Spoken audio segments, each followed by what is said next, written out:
పశ్చిమ ఆసియా దేశంలో యుద్ధం భారతదేశం ప్రజల పాలిట శాపంగా మారింది. ప్రస్తుతం 4 రాష్ట్రాల్లో ఎన్నికలు జరుగుతున్న నేపథ్యంలో మిగతా రాష్ట్రాల్లో డీజిల్, పెట్రోల్ కొరత నెలకొంది. యుద్ధం జరిగిన నెల రోజుల అనంతరం గ్యాస్ కొరత మాత్రం ప్రతి ఒక్కరిని బాధించింది.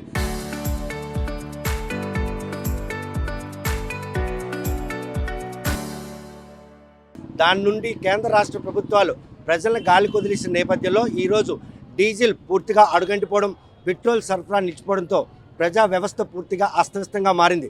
మరోవైపు డీజిల్ కొరత లేకపోవడంతో రవాణా వ్యవస్థకు మాత్రం గడ్డు రోజులు కన్నుచూపు మేరలో కనిపిస్తున్నాయి.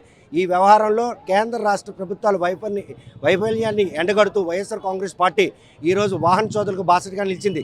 ఇటువంటి విపత్కర పరిణామం నుండి ప్రజలను కాపాడాల్సినటువంటి ప్రభుత్వాలు అలా కళ్ళుండి గుడ్డివారిలా చూడడం ఎంతవరకు సమంజసం, వారి ఆందోళన వెనుకున్నటువంటి ఆంతర్యం ఏంటనే విషయం ప్రస్తుతం వైఎస్ఆర్ కాంగ్రెస్ పార్టీ యోజన విభాగానికి చెందినటువంటి ధర్మాన రామ్మోహన్ నాయుడు మనతో ఉన్నారు. చూస్తే కనుక ఏ విధంగా తీసుకోవచ్చు, ఇటువంటి క్రైసిస్ కళ్ళ ముందే కనబడుతుంది.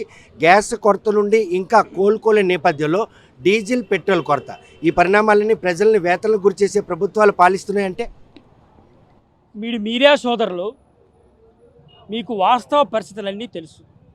గత 3 రోజులుగా శ్రీకాకుళం జిల్లాలోనే కాదు, యావత్ ఆంధ్ర రాష్ట్రంలో గత 3 రోజులుగా ప్రజలు బంకుల వద్ద, వందలాది మంది ప్రజలు బంకుల వద్ద బాలురు తీరుతున్నారు. పెట్రోల్, డీజిల్ కోసం అరువు చాచుతున్నారు. దీనికి కారణం ఎవరు? సమాధానం చెప్పాలి. దీనికి కారణం ఎవరు? దీనికి ఒకటే కారణం, చంద్రబాబు నాయుడు గారు, గౌరవ ముఖ్యమంత్రి గారు. ఆయన స్పందించి వెంటనే ఈ సమస్యకి ఫుల్ స్టాప్ పెట్టాలి. 3 రోజుల క్రితం వైసీపీ పార్టీ ఎంపీలు కేంద్ర మంత్రి గారిని కలవడం జరిగింది. కేంద్ర పెట్రోలియం మంత్రి గారిని కలవడం జరిగింది. కలిస్తే పెట్రోలియం మంత్రి గారు ఎక్కడా కొరత లేదు, మేము సప్లై చేస్తున్నాం, మీరు దిగులు పడకండి అని వైసీపీ పార్టీ ఎంపీలకి భరోసా కూడా ఇవ్వడం జరిగింది. ఆ మాటలకి క్షేత్రస్థాయిలో ఈ క్రైసిస్కి ఉన్నటువంటి మధ్యన గ్యాప్ ఏంటనుకో, కేంద్ర మంత్రి గారు భరోసా ఇచ్చారు, ఎటువంటి ఇబ్బంది లేదని వైసీపీ ఎంపీలకు చెప్పారు. ఇక్కడ పరిస్థితి చూస్తే వేరేగా ఉంటుంది. మీరే చూస్తున్నారు కదా, ఒక్కసారి మీ కెమెరాలు తిప్పి ఒకసారి చూడండి ప్రజలు ఎలా బాలురు తీరుతున్నారు. రాత్రి 1 గంటకు కూడా, మా ఇంటి పక్కనే బంక్ ఉంది, రాత్రి 1 గంటకు కూడా నేను కారు వేసుకొని వచ్చాను. వస్తే వందలాది మంది బంకుల దగ్గర అరువులు చాచుతున్నారు. ఎందుకు ఈ పరిస్థితి? ఈ రోజున రాష్ట్రంలో సుమారు 5,410 బంకులు ఉన్నాయి రాష్ట్రంలో. మళ్ళీ మీడియా ద్వారా నేను ప్రజలకు చెప్తున్నాను, 5,410 బంకులు ఉన్నాయి, పెట్రోల్ బంకులు, డీజిల్ బంకులు కలిపి మన రాష్ట్రంలో. 70% బంకులకి నో స్టాక్ బోర్డు పెట్టారు. ఎందుకు పెట్టారు? ఏం జరుగుతుంది ఇందులో? మతలబ్ ఏంటి? ఇవన్నీ కూడా చంద్రబాబు నాయుడు గారికి తెలిసే జరుగుతున్నాయి అనేది మా తాలూకా వాదన. ప్రస్తుతం మాత్రం భారతదేశ ఉపరాష్ట్రపతి పర్యటన శ్రీకాకుళం జరిగింది. అటువంటి ఒక పెద్ద వ్యక్తి వచ్చినప్పుడు కూడా ఇటువంటి క్రైసిస్ని క్రైటీరియాలు తీసుకొని ఈ సమస్యను పరిష్కరించడంలో రాష్ట్ర ప్రభుత్వానికి సూచన చేయలేదంటారా? చాలా సంతోషం. ఉపరాష్ట్రపతి గారు మన శ్రీకాకుళం జిల్లా రావడం, కూర్మానాథ స్వామిని దర్శించుకోవడం చాలా సంతోషం. అరసవిల్ రావడం చాలా సంతోషం. కానీ మీకు ఒక్క మాట చెప్తున్నాను, ఉపరాష్ట్రపతి గారు టెంపుల్కి వెళ్ళాలన్నా కూడా పెట్రోల్, డీజిల్ కారులో వేస్తేనే ఆయన టెంపుల్కి వెళ్ళగలరు. మీరు అది మర్చిపోకండి. ఈ రోజున ఉపరాష్ట్రపతి గారి రాకకి జిల్లాలో డీజిల్, పెట్రోల్ కొరతకి సంబంధం ఏమిటండి? ఎవరిని మీరు మోసం చేస్తారు? ఎంతమందిని మీరు మభ్య పెడతారు? ఒక్కసారి మీరు బంకుల దగ్గర రండి. ఈ రోజున ఈ పోరాటం మా కోసం కాదు, ప్రజల కోసం మేము పోరాటం చేస్తున్నాం. ఒక్క శ్రీకాకుళం జిల్లాలోనే కాదు, యావత్ రాష్ట్రం అంతా వైసీపీ పార్టీ ఆందోళన చేస్తుంది. నేను మీకు మొదటే చెప్పాను, ఈ రాష్ట్రంలో కూటమి పరిపాలన, ఈ తెలుగుదేశం పరిపాలన వల్ల నష్టపోయిన ప్రతి ఒక్క కుటుంబానికి కానీ, వాళ్ళు తీసుకుంటున్నటువంటి ప్రజా వ్యతిరేక నిర్ణయాల పట్ల కానీ వైసీపీ పార్టీ పోరాటం చేస్తుంది. ఈ కూటమి ప్రభుత్వం వచ్చిన తర్వాత మీరు ఒక్కసారి గమనించండి, ఇప్పటికి 2 ఏళ్ళు అయ్యింది. ఈ కూటమి ప్రభుత్వం వచ్చిన తర్వాత చంద్రబాబు నాయుడు గారి దయ వల్ల యూరియా రైతులను మీరు రోడ్డు మీద నిల్చోబెట్టారు, జొన్న రైతులను మీరు రోడ్డు మీద నిల్చోబెట్టారు, గ్యాస్ కోసం పోరాడితే వాళ్ళని మీరు క్యూలో నిల్చోబెట్టారు, రేషన్ కోసం మీరు క్యూలో నిల్చోబెట్టారు. చివరికి మీకు నమ్ముకున్న పాపానికి, మీకు ఓటేసిన పాపానికి చివరికి ప్రజల్ని మీరు బంకుల దగ్గర, పెట్రోల్ బంకుల దగ్గర కూడా నిల్చుని పెడుతున్నారు. ఇది ఎంతవరకు భావ్యం అని చెప్పి నేను తెలుగుదేశం పార్టీ నాయకులకి నేను అడుగుతున్నాను. ఈ రోజున చాలామంది చెప్పేవారు చంద్రబాబు నాయుడు గారు పొరపాటున అధికారంలోకి వస్తే ఈ రాష్ట్రంలో కరువు తాండవిస్తుందని. వాస్తవం అది. ఇప్పుడు ఏమంటున్నారంటే ప్రజలు చంద్రబాబు నాయుడు లెగ్గ పెడితే కరువే కాదు, చివరికి డీజిల్ పెట్రోల్ కోసం కూడా క్యూ లైన్లో నిల్చోవలసిన పరిస్థితి ఏర్పడిపోయింది.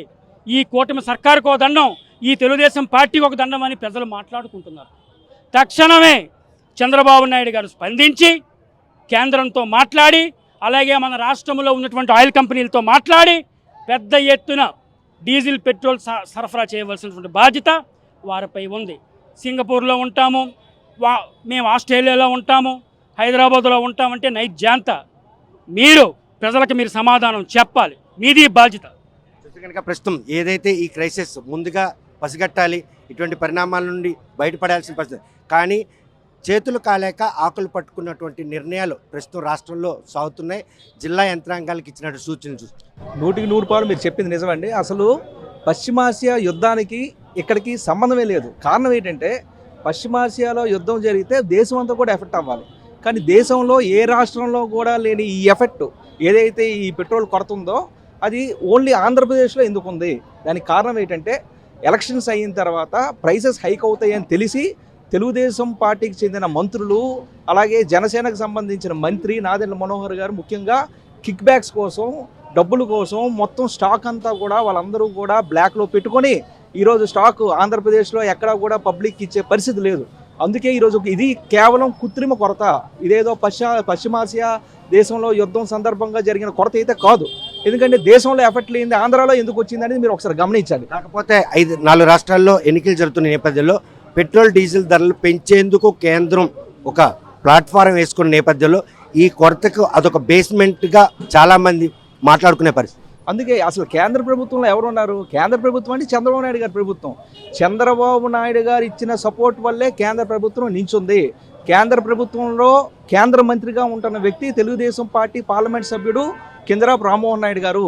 కేంద్ర ప్రభుత్వం వేరేగా చూడొద్దు, కేంద్ర ప్రభుత్వం రాష్ట్ర ప్రభుత్వం కలిపే ఈరోజు పరిపాలిస్తుంది ఈ రాష్ట్రానికి. అందుకు పూర్తిగా బేషరతుగా చంద్రబాబు నాయుడు గారు చేసిన ఈ కృత్రిమ కొరతని ఇదంతా కూడా పబ్లిక్లో మేమందరం కూడా అవేర్నెస్ క్రియేట్ చేసి వైఎస్ఆర్ కాంగ్రెస్ పార్టీ తరపు నుంచి ప్రతి పౌరుడికి కూడా ఈ విషయం తెలియజెప్పే కార్యక్రమం చేస్తామని ఈ సందర్భంగా తెలియజేస్తున్నాం. యుద్ధం ప్రభావంతో భారతదేశంలో ప్రస్తుతం గ్యాస్ కొరతను ఇప్పుడే ఫుల్ఫిల్ చేస్తున్నటువంటి కేంద్ర రాష్ట్ర ప్రభుత్వాలు డీజిల్ పెట్రోల్ కొరత విషయంలో మాత్రం వారికి వచ్చినటువంటి ఆ సమస్యపై స్టాండ్ తీసుకున్న వైఎస్ఆర్ కాంగ్రెస్ పార్టీ ఈ రాష్ట్రంలో ఉన్నటువంటి ప్రజలు ఎటువంటి ప్రజా వ్యతిరేక కార్యక్రమాలతో ఇబ్బంది పడుతున్నా వారికి బాసటగా నిలిచేందుకే ఈరోజు పోరాటపాటు పట్టాం. అందులో భాగంగానే 3 రోజుల క్రితం డీజిల్ పూర్తిగా అడుగంటిపోవడం, రవాణా వ్యవస్థ అస్తవ్యస్తం కావడం, అదేవిధంగా పెట్రోల్ కొరతతో వాహన చోదకులందరూ కూడా పెట్రోల్ బంకుల దగ్గర రాత్రి పగలు బారులు తేయడం, అది కూడా రేషనలైజేషన్ ప్రాసెస్లో ఈరోజు మాత్రం పెట్రోల్ సరఫరా, ఈ పరిణామాలన్నీ కూడా మునుపెన్నడూ లేనటువంటి ఒక విపత్కర పరిణామం ఆంధ్రప్రదేశ్లో చోటు చేసుకుంది. ఇదంతా కూడాను కేంద్ర రాష్ట్ర ప్రభుత్వాల వైఫల్యమే కారణం. ఈ కొరతను మాత్రం వెంటనే తగ్గించి వీరికి వెంటనే డీజిల్ పెట్రోల్ సరఫరా చేయాలని డిమాండ్ చేస్తాం. మరి ఈ విషయంగా కూటమి ప్రభుత్వం ఆ వేతల పరిగణనలు తీసుకుంటే డీజిల్ పెట్రోల్ సకాలంలో సరఫరా చేస్తుందా లేదనే విషయం వేచి చూడాల్సిందే. వీడియో జర్నలిస్ట్ రామకృష్ణతో సత్యం, RTV శ్రీకాకుళం.